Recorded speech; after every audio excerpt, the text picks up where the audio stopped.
ағымдағы жылдың наурыз айының 15-17 күндері аралығында Жамбыл облысы аумағында көшелерде және де басқа да қоғамдық орындарда тиісті қоғамдық тәртіпті сақтау, қылмыстарды ескерту және де жолын кесу мақсатында құқықтық тәртіп жедел профилактика шарасы өткізуде.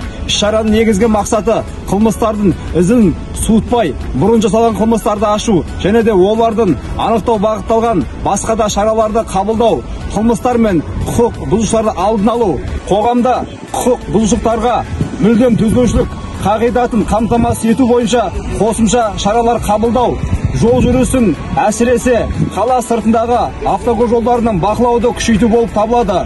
Құрметті аудан тұрғындары мен қонақтары, заңдылықты қатаң сақтап, жол жүру ережесін бұзбауларыңызды Талас ауданы полиция бөлімі ескертеді.